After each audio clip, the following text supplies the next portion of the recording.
Welcome to Evolve to Succeed, the podcast that brings together entrepreneurs, founders, business leaders and experts to talk about their journeys and explore the link between personal and business success. I'm your host, Warren Munson, founder of Evolve, a coaching, training and development company focused on enabling business and personal success and creating a community of like-minded individuals. Whether that be through our peer groups, one-to-one coaching, our training and development programs for you and your teams, or through our content and events, our mission is to get the best out of each individual and inspire them to be better both in life and in business. If you want to learn more about Evolve, including our beautiful co-working space in Ashley Cross in Poole, then please go to evolvemembers.com, where you'll find great content, insights, details of all of our services, and also information on our forthcoming events. For now though, let's get on with the show.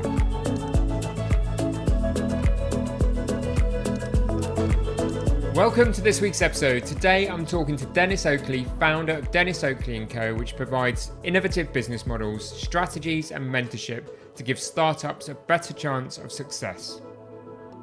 With more than 20 years experience as an entrepreneur, Denis has seen and experienced it all. An engineer by training, Denis also has a philosophy degree and an MBA. What a combination. This varied career enables Denis to look at business and entrepreneurship from unique angles. He is also an author and keen adventurer who's taken on challenges such as marathons in Borneo and in Everest. Our conversation covers everything from applying scientific thinking to business and starting a business in a recession, to working with an Olympic hockey coach and Denis's 5-step business model and innovative process. I hope you really enjoyed this episode.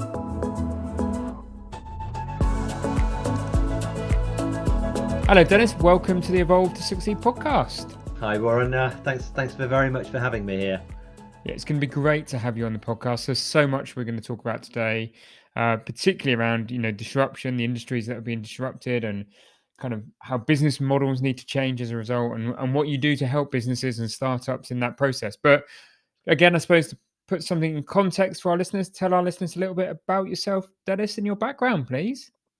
Right, thanks Warren. Well, I think the simplest thing to say is I'm a strategist who helps startups, and very much it's helping them to make wise choices to get through the entrepreneurial journey faster. I started off about 30 years ago now doing a philosophy degree, thinking about how ideas influence society and science. Ended up as a systems engineer, designing high-speed rail systems, and then eventually sort of created my own startup. I went out to Southeast Asia for 15 years and ended up sort of coaching and mentoring startups. Wow. So quite a journey that you've been on. I'm quite interested because you've got these 2 degrees. So when I'm doing a bit of background on you, one in philosophy, one in engineering, that's probably quite unique, isn't it? Because isn't the approach to both and the way of thinking different?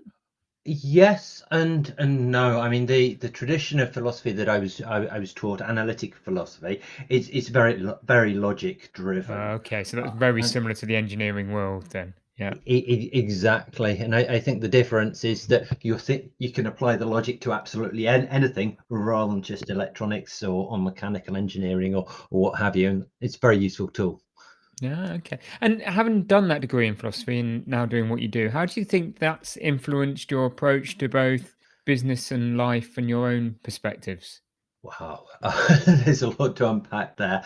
I think the really formative thing was reading a book by a chap called Thomas Kuhn. He wrote it in the 1960s, and it's called The Structure of Scientific Revolutions.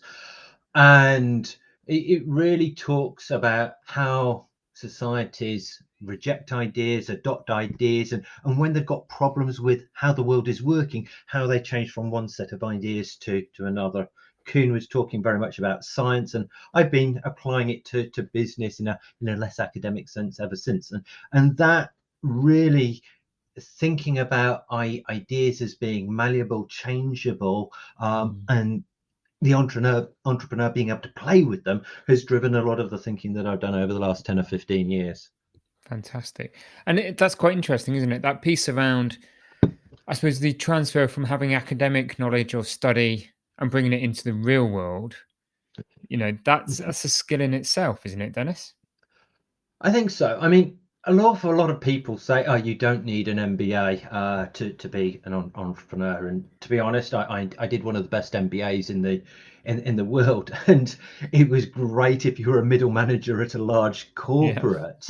Uh, but at the same time, so many of those tools, I just find myself reaching out to and using again and again. I was using the Ansoff Matrix or the other day for looking at growth strategies, and it's like, it's really useful templates there. There's loads Yeah. of great data and research that you can just pull and use on top of the kind of the experiential knowledge that we have as entrepreneurs, because there's too much. Well, if you want to succeed, do what I did because I did this and I made $1 billion. And that's a sample size of one. Is it generalizable? We don't know. Some of the academic research is very much take it. Does it give us predictive capability? Does it help us to explain what's happening? Can we use it to create a strategy, take us further and faster than we'd otherwise be able to do? Definitely, definitely. And when you talk about your own entrepreneurial journey, what made you make the switch from running your own business to being a coach? I think there were a number of things. I made so many mistakes. I've got to say, I mean, sort of so Don't we many all, though, ups and Dennis? downs Don't we and, all? and crashes, and I still feel really embarrassed about it because I'm a little bit of a perfectionist. Um, but part of it was we'd hit a bit of a wall. We were sort of selling a commodity product, trying to do it differently, and that didn't work after the financial crisis. And we sort of kind of sat down, and I came across Alexander Osterwalder's business model generation and started applying that. And I think we went through about 27 different iterations of the business model in about 6 months as we desperately tried to get something to work. And after a while, I thought, oh, this is really interesting. I want to do more of this, and so started telling people about it. People said, oh, can you do one for me? Can you do one for me? Can you do one for me? And over time, I did more and more of it, and decided, well, actually, it's far more interesting talking to people and helping them grow than actually sitting down and doing all the hard work myself. Sorry, I shouldn't say Inspiring that. others rather than Yeah. doing. Yes. Brilliant. So perhaps we should just, I'm really intrigued because, in the world we're living, you don't even need to refer to a pandemic, do you? You just pre-pandemic, the world is changing at such a pace Mm, that, and something you talk about quite a lot is the kind of industry disruption piece. mhm, And I think that, again, and, with everything else that's now going on in the world, and are we, God forbid, heading for another recession or what may be, things will change at a quicker mm. pace even still. So, how do you think business owners, entrepreneurs should be approaching considering what's happening in their industry and trying to know what disruption is occurring? Is there a model they can apply? Is there some questions they should be asking themselves? What should a business owner be doing right now, Dennis? I think if you're an entrepreneurial owner, it's very much thinking, oh, good, there's a recession coming, because I mean the data is There's an very clear. opportunity. Yeah. Yes, if you start a business in a recession compared to in a boom time, you're likely to succeed more. If you get through the recession, you're going to go faster when you get out of it. I mean, you just look at the data that comes out of people like the Scale Up Institute. That's absolutely clear. Having gone through a number of absolutely horrendous recessions when I was running my own startup, and seeing our customers lose 90% of their business, and Mm. frankly, there's not a lot that you can do to sell or market your way out of it, and there's not a lot that you can do given that scale to even to reduce your costs to survive. So Yeah. it's very much, I think, sitting down and going out and sort of, what are the problems that people have got? I was talking to my brother-in-law who runs a supermarket in Luton yesterday, and he said the big problem with all the prices going up is that his stock taking his goods inwards is absolutely chaotic, because he's having to spend 5 times as much time because so many prices are going up, which means that so much more has got to be checked, something I'd have never have had a Yeah. clue about. But that's the sort of thing you're thinking, oh, that's an opportunity. If he's got this problem, hundreds of thousands of small independent business owners are going to be having a similar problem. What can I do with that. Mm. And a lot of the time it's leveraging your own domain experience and getting out of that happy place where you know how the world works and say, well, what happens if it's different? I mean, literally, I think most of the time most business owners have blinkers on, Mm. because most of the time under normal circumstances it's all about executing. How much faster, how much better, how much quicker, how much cheaper can you do this? But there gets a point when you go into a recession, you go into a disruptive environment, those tools stop working Mm. for you because the world doesn't work the way it works any longer, and you need to go off in a different direction. At which point you have to start and sit down and say, right, okay, let's take the blinkers off, look at different things and see how it really works. But I suppose psychologically that can be really difficult for a business owner, can't it? An Mm. entrepreneur, because business as usual is the comfort zone. Yeah. If it's kind of working, don't if it's working, which probably is right now, maybe, and thinking about change for something that may or may not happen in 12, 18 months' time is a difficult, brave step for some people to make. A necessary one. I'm completely with you. But Yeah. how do you get people to think differently and step outside of their comfort zone and take the blinkers off, Dennis? Um, Sometimes it's a little bit difficult. It's a little bit scary. Right at the beginning of COVID, I was working with a food delivery startup. Um, we were growing at about 20-30% a week, which was really, really nice. But it was a direct sales channel. We'd run events. People would come to them. We'd sign them up. Bump, and it was going very, very nicely. Lockdown, we couldn't do any of that. So we Yeah. were sat down with the business model, thinking about what we could do.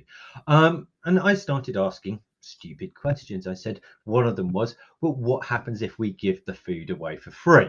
At which point, the entrepreneur sort of staring death in his face. He just looked at me, and I thought, "Oh my god, I'm going to be in the room for about another 30 seconds with his foot in my ass." But he sort of he paused, and we just started running this through.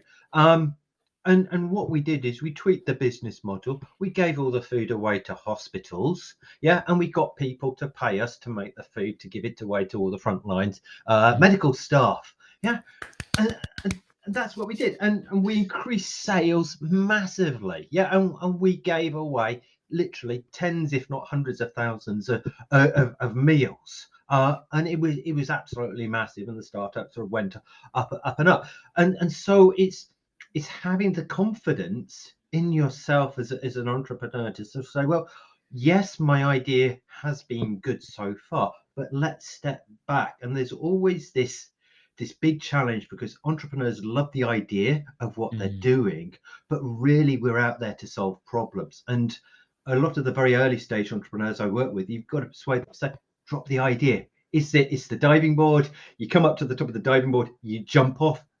You don't need the diving board again. You don't need the idea again. Yeah. Yeah. What are the real problems that you're out there to change? And this is why change is so wonderful, because it gives you so much more opportunity to create find new pains, create new businesses that nobody else is looking for. Fantastic. And but on that side of things, you do get those that are fixated with that original idea, and trying to change their thinking and get them away from that, and find the I'd call it find the what they the paracetamol for kind of approach is Mm. one thing. But then you've got the other kind of entrepreneur, haven't you? That always is like the magpie, is always trying to find the shiny new thing. Yeah.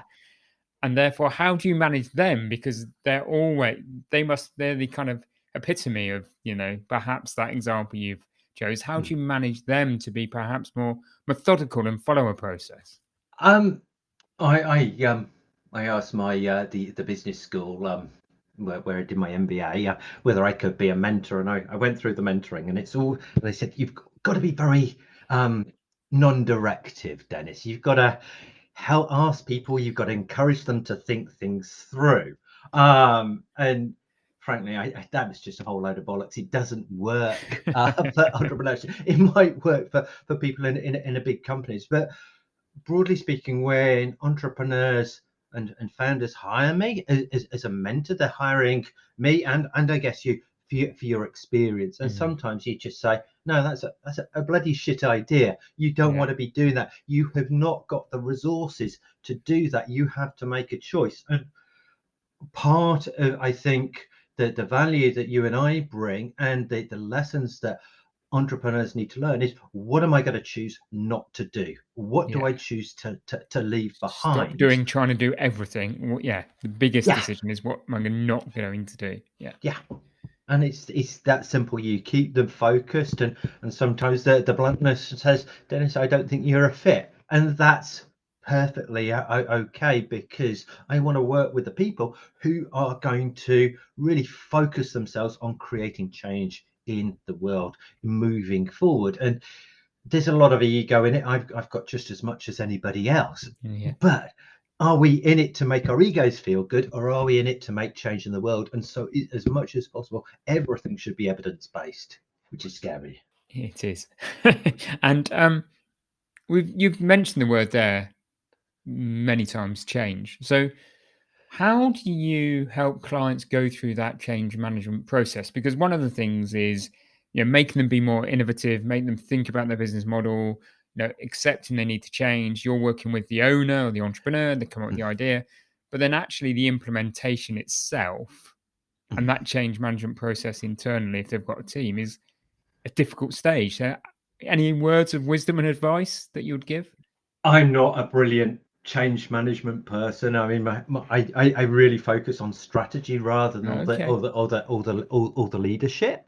Um, what I find works best is the workshops where we're sitting down with people, and I'm sort of constantly chipping away at their certainties, trying to get them to a point. And usually in most workshops, people have this kind of wow moment as they just start seeing the world differently. Okay.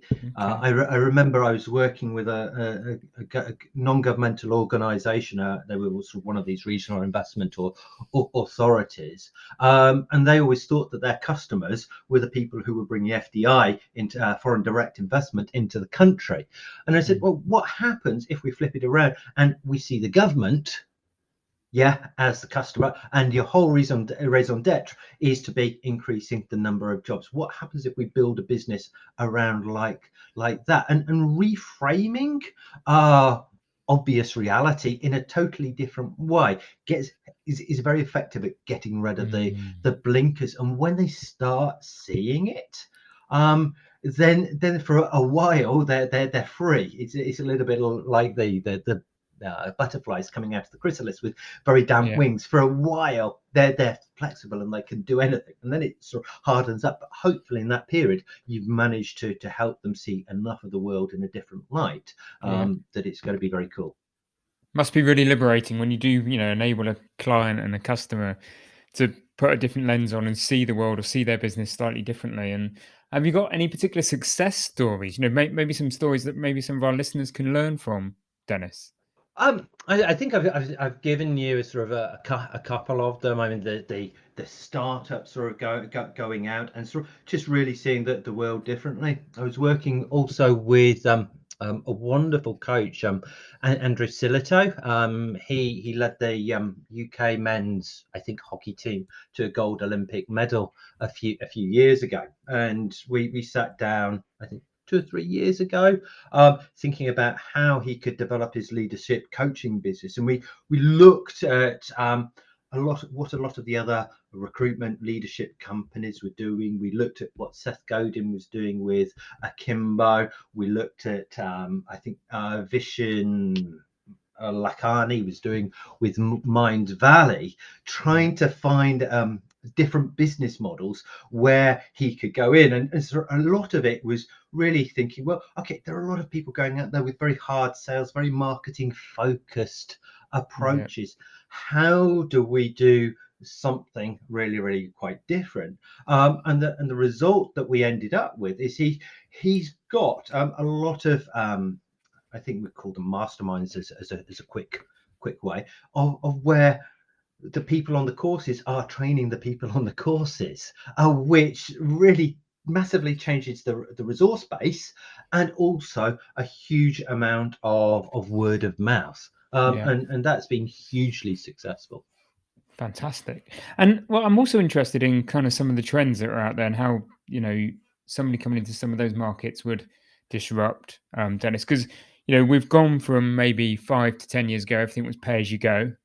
Yeah. And now we're, most consumer products, when they think about innovation, it probably isn't innovation now, going towards a subscription model. How Mm. much of your thinking and support for clients is around the actual trend in the market compared to them doing what you say about thinking differently? Because is it always about bucking the trend, or is it, if they're perhaps in a historic place, bringing them into what is the current trend? Maybe that is subscription models, for example. Um, I think my basic principle is somewhat contrarian. If everybody else is doing it, you shouldn't be doing it, and that really only applies to entrepreneurs. Mm. So if you go back to say, let's say 1900, Henry Ford was making cars in Detroit, or I can't remember if he was on his third or fourth bankruptcy at Yeah. that point.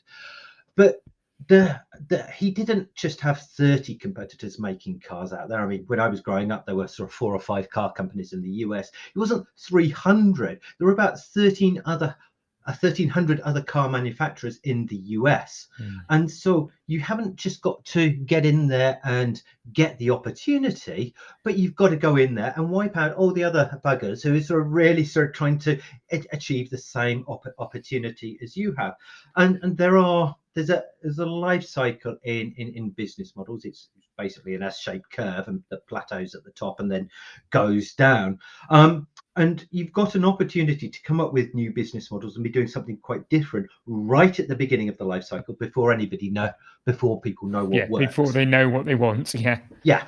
So going back to say the cars, I mean, in about 1900, you could get diesel cars, petrol cars, steam driven cars, coal driven cars, electric driven cars, hydraulic cars. Yeah, hundreds of different methods that, well, not hundreds, but lots of different Yeah. propulsion methods as they tried to figure out what actually is a car, what's going to be most efficient across all the different whatevers. And so you've got this place right at the beginning of the life cycle. But you've also got one right at the end where companies are starting to decline. So I'd say, okay, the electricity industry, for example, Mm. so many houses have got solar powers on their head on the roof now. Does the electricity industry still need massive centralized power stations with national grids and huge distribution networks? How vulnerable is it?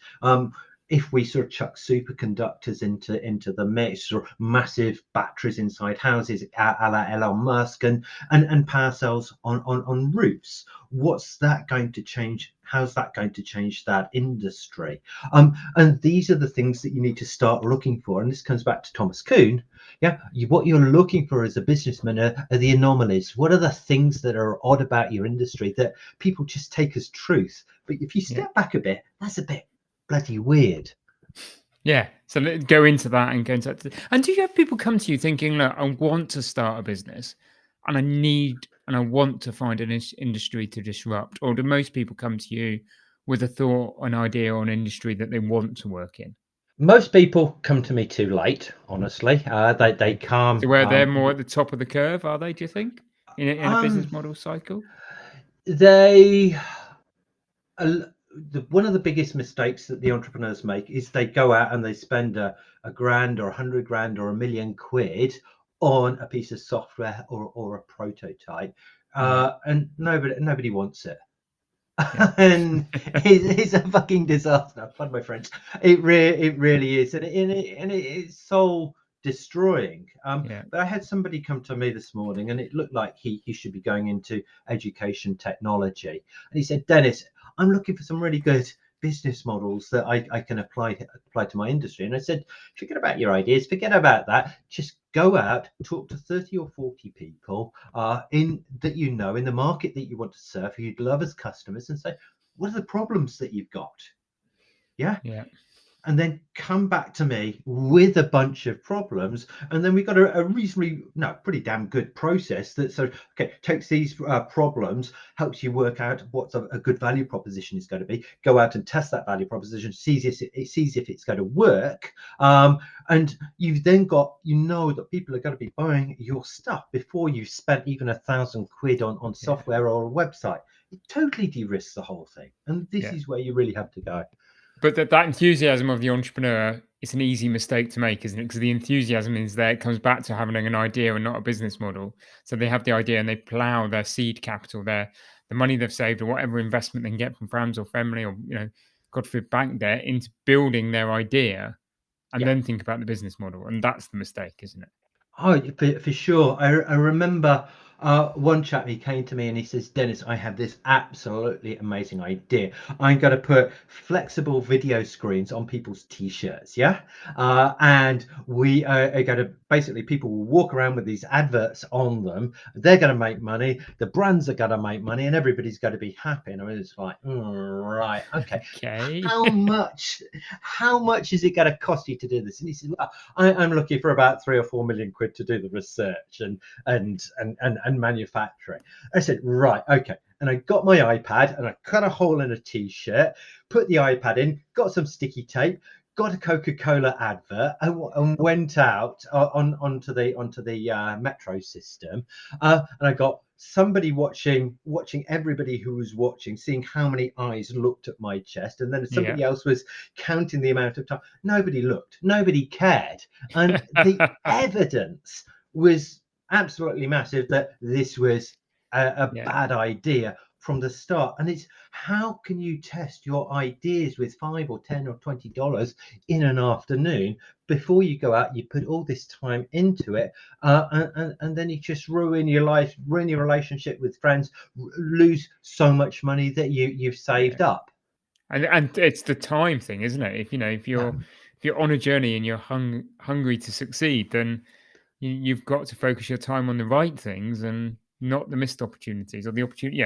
Yeah, focus on the right opportunities. And I suppose, I suppose that comes down to, at what point does the person with the idea, the person that you'd work with that generates the kind of opportunity and innovates and finds a model, what point do you think is the right time for them to hand over to a team to take their business forward? Because that's another piece in this startup conundrum where some people hang on too long, some people get out too quick. Is there any thoughts and experiences that you've had in that world, Dennis? Generally, rule of thumb, solo founder is a red flag, especially if they're looking for VC funding, because Yeah, it doesn't happen. Yeah, because the VCs think, okay, if this guy or girl can't persuade anybody else to join along as co-founder, how good are they going to be at sort of selling to a team, selling to suppliers, selling to customers, and holding it all together? So one of the first things I try and do is sort of say, well, okay, how are you going to build your team out? Because trying to do it by yourself is really, really tough. You mm, can't go out and sell to customers and look after product development and know enough about the tech and do the marketing. These are all full-time jobs, and you need 2 or 3 of you at least to form the core of it. So this is absolutely critical. Yeah, if you're going out and building and doing stuff without anybody, then slow down. However, if you've got something and you're going out and you're selling something already and you've got some cash coming in, that's a slightly different case, because you can build a team up around your ability yeah. to sell the product. And you touched on a name earlier, and I just want to, do you see this individual as the prime business model innovator of our time? And if obviously going to mention the name Elon Musk there, is he somebody that you admire for what he does and how he disrupts markets? No, I don't admire anybody. I mean, that seems to be a psychological failing of mine.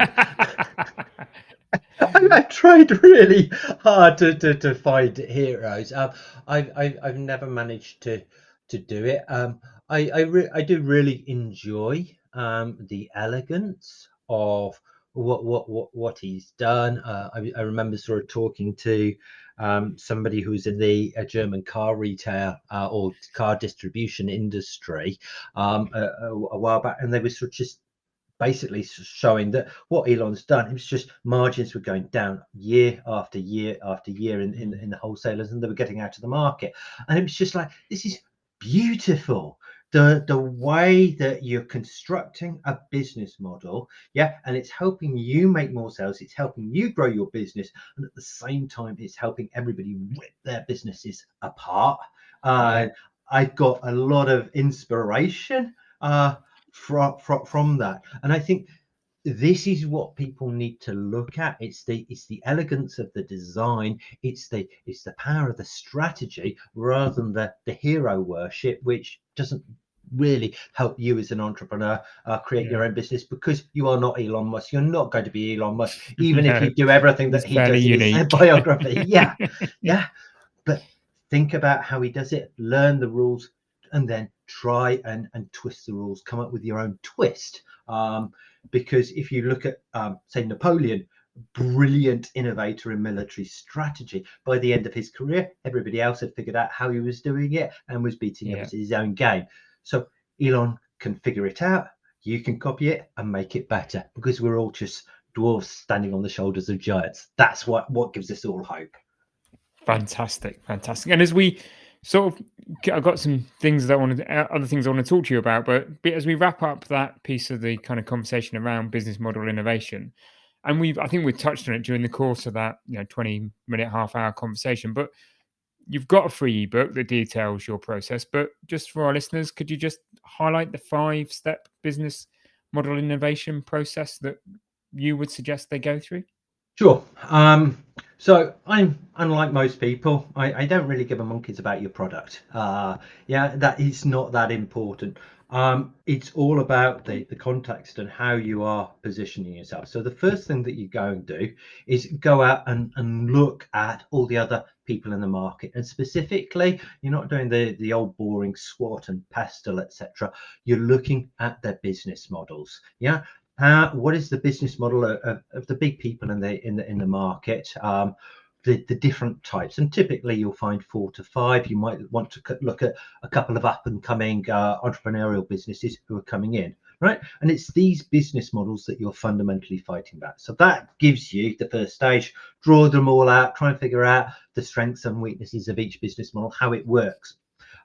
Then you sit down, you start thinking about the problems that the customers are going to have, where you can find niches of problems and pains that other people in the market aren't really addressing. Because markets and societies are always moving, these gaps and problem opportunities are always emerging faster when the markets are changing quickly. Once you got that, pull together your initial value proposition, and that is very much these are the pains, these are the things that we're going to do to solve the pains, and then you wrap it up in whatever techno wizardry or app or product or piece of software or service that you want to do. Go out and test it, see if you can make some sales. Then that gives you the basics. We know we got something that people want. We know what roughly the market is. Then you start designing a business model that is going to deliver that value proposition, and it's going to be disrupting, making it hard for those existing players in the market to compete with you. And then the final stage is thinking about multiple different axes. So do people want more personal or less personal service? Do they want bigger drive capacity or less? And so come up with multiple variations on your business model to start game theorying it through.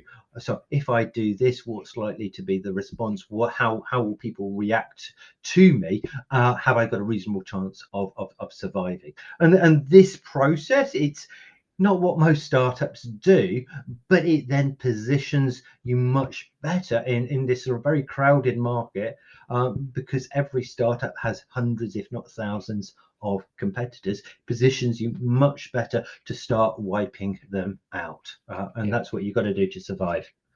Fantastic. I can see how that would give you those solid foundations and that confidence to move forward. And actually, maybe that's That's the thing, isn't it? Is a lot of entrepreneurs start, they might be throwing their savings at it, as we discussed earlier, and but they Yeah, don't feel like they've got that inner confidence behind it sometimes, and yeah, therefore make hesitate, make wrong decisions. But if you can put it in context, because you've gone through a process as methodical as that, you feel firm, you feel confident, and you're yeah, more likely therefore to succeed. I can see that, Dennis. yeah. Absolutely. So, just want to talk to you about some of the personal things you do. So, as I understand it, in your spare time, you like to head out into the wilderness, whether it's exploring deserts in Dubai, or am I right in thinking you run some marathons in Borneo and Everest? And how does challenging yourself, how do you bring that into the work that you do, Dennis? When I was very young and naive, about the age of 30, I think, maybe a little bit younger, I read it, I think it was in Inc. or Entrepreneur magazine, that most successful entrepreneurs are triathletes. And therefore, I Yeah. thought, therefore, I'm gonna become a I'm going to become a triathlete, triathlete. and that's gonna make me successful as an entrepreneur. Um, ah, pros and cons, but I found a number of things. An awful lot of hard work and sweating and suffering was really good to balance the sitting down at Mm. the desk and the mental stress. And you play hard and you work very hard. But it also gave me a huge amount of resilience that an awful lot of the times. I mean, I remember one startup we worked for, which was funded by Y Combinator, which was got a tranche of funding come through, and then one of the pressure hoses in the kitchen came off as we were cooking the food, and suddenly the whole kitchen was a fireball, and the chief cook had to sort of hide in the walk-in refrigerator in order to not be burnt to death, and sort of the fire brigade had to cut him out. And so we had the whole business toasted, literally. And it was like, okay, three days later, we'd moved into the founder's house, and we were cooking 500 meals a day out of that, and delivering it. Okay, we lost a lot of customers, but it's that mental resilience. Oh shit, it's burnt down. What are we going to do next? How do we do this? Mm. And within literally, I think 90 minutes of getting to the fire site, we'd already got made up contingency plans, because we hadn't done any business Yeah. continuity or any of that, and we were getting things moving. And it would have been so easy just to go home crying to my pillow and say, can't Yeah. do this But that any resilience from longer. doing personal challenge came through, really. Yeah, and just having gone up through um a lot of this physical stuff. I mean, I've chopped my fingers off. I've had some of the most poisonous snakes in the world fall out of trees on top of me. I've been hospitalized with heat exhaustion, and so on and so forth. um when it comes down to that, a fire in the shop at work, it's like, whatever, let's carry on. Yeah. And that has been superb in sort of just giving the confidence to keep at it. Fantastic. Are you working towards a challenge at the moment? I'm really, really fat. I sort of got back to England, and I'm just sitting way too much at a desk. So, That's a so very tonight, honest answer, Dennis. Thank you. but it's going to happen. I'll get there. Perfect. And just a couple of quick fire questions, really, to round up. You obviously give advice to others. What's the best piece of advice, though, that you think you've ever received, Dennis? The best piece of advice I've ever received. I think choose what you're not going to do. Okay. One of my friends, she said, Dennis, you do too much. Decide what you don't want to do, and just have to apply it to yourself. Declutter. Okay. Love that. That's brilliant. And what hard thing are you not doing enough of right now? What hard thing am I not doing enough of? I don't do enough sales, like most Okay. people. Yeah. I struggle a little bit with autism, and so it's sort of going out and sort of constantly being on the phone to people is quite tough. So I'm working out a process so that becomes a lot easier. So it's a weakness. I know it's a weakness. Yeah. How do I build my process so that weakness doesn't hold me back, and in fact uses my strengths to move me forward? Fantastic. And the very last question is the Evolve to Succeed podcast. So, how would you define success, Deniss? Success.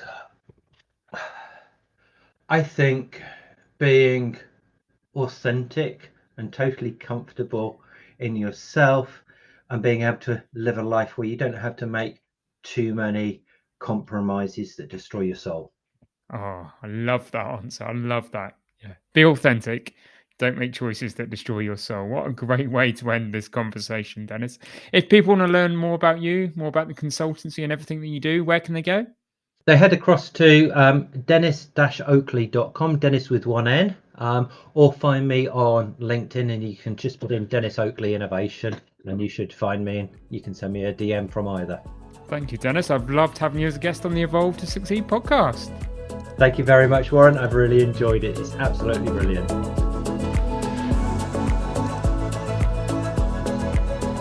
Thank you for listening to the Evolve to Succeed podcast. My hope with every episode is that you've learned something new or heard something that challenged your way of thinking and further motivated you on your path towards becoming a more knowledgeable, informed, and inspired individual and business leader.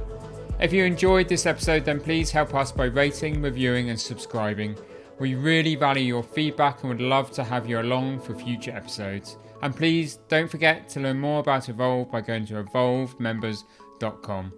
Thank you for listening. See you next week.